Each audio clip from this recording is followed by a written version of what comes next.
Okay, so my name's Quinton, and I chose to do my presentation on ancient Greek cuisine. So, ancient Greek cuisine was characterized by its frugality and was founded on the Mediterranean triad of wheat, olive oil, and wine. The food was simple and tasteful, with flavors subtle to strong, texture smooth to crunchy, and the dishes were nutritious and healthy. It's known to have a fusion of northern and eastern influences, which is thought to have been introduced when Alexander the Great extended the empire from Europe to India. The most common methods to cook were through boiling, frying, simmering, stewing over wood-burning fires, grilling, and baking in wood-burning ovens.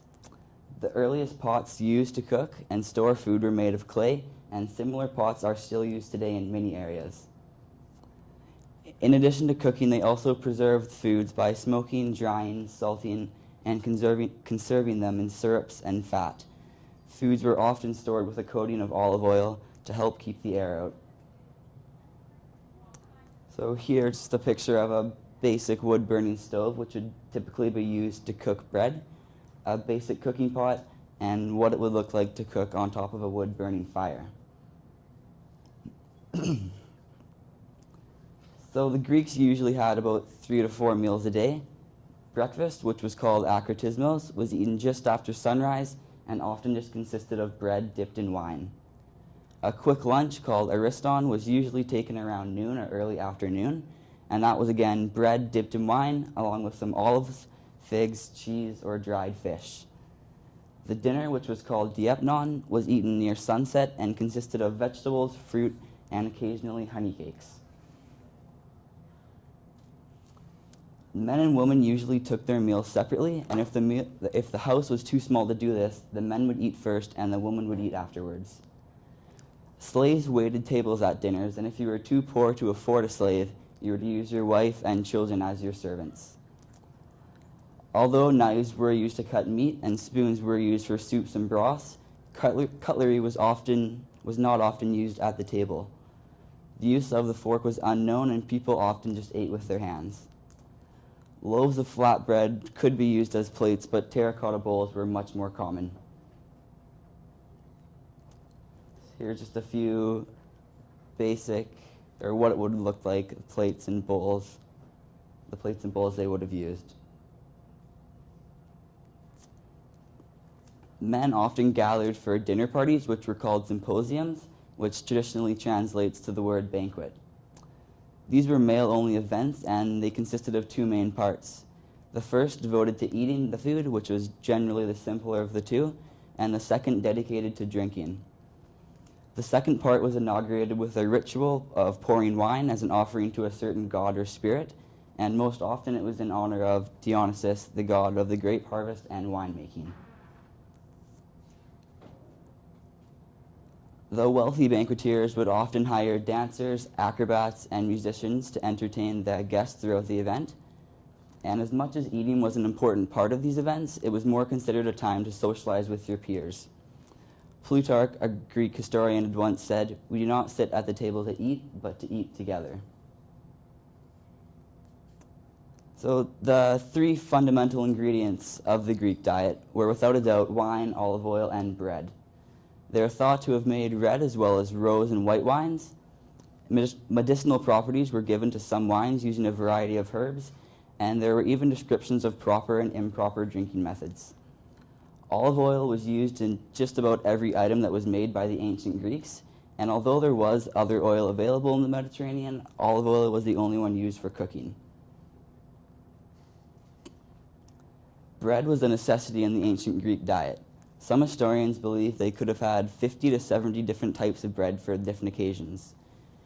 Wheat grains were often reduced into a gruel, which is basically just a thin cereal, sort of like oatmeal, or ground into flour and needed to be formed into loaves or flatbread. Dough loaves were baked at home in a clay oven set on legs. Fruit that were fresh or dried and nuts were often eaten as a dessert. And in the cities, fresh vegetables were quite expensive, so the poorer city dwellers had to make do with dried vegetables. Lentil soup was the workman's typical dish. Meat was not a main food source because it was generally associated with festivity, luxury, and sacrifice. The idea of eating meat was thought to separate the civilized people who farmed and turned things like grapes into wine and wheat into bread from the nomad hunters and gatherers who ate the meat regularly. However, in the Greek islands and on the coast, fresh fish and seafood were very common. So I decided to try and make a Greek flatbread, and so here's the steps that I went through to do that. First, I mixed all the necessary ingredients of yeast, flour, salt, olive oil, and hot water into a large bowl, and then I kneaded that dough for about 7 minutes until it was smooth and stretchy. Then I set that dough into a clean bowl, which was lightly coated in olive oil, and covered that with a clean piece of cloth. I let the bowl sit for about an hour, which was giving the dough time to rise. Here's a few pictures of me kneading the dough. Once the dough rose, I took it out of the bowl and flattened it to remove any of the unwanted air bubbles. Then I divided the dough into 8 equal pieces and flattened each of those pieces into a thin disc, which I then rolled out into circles which were about 8 inches wide. And below you can see that process again. Next, I warmed a frying pan and put a small amount of olive oil into the pan. Then I laid out a rolled out piece of dough from earlier and put it into the pan, baking it until bubbles started to form on the top. Then I flipped the dough and cooked it for about 2 minutes, then flipped it one more time to toast the other side. And here's my finished result of the flatbread.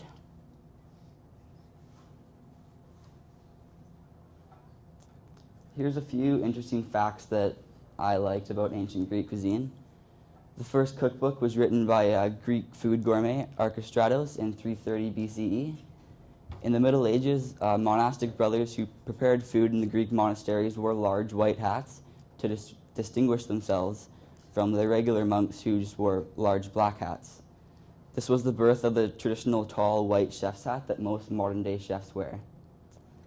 To a large degree, the idea of vegetarian cuisine can be traced to foods and recipes which originated in Greece.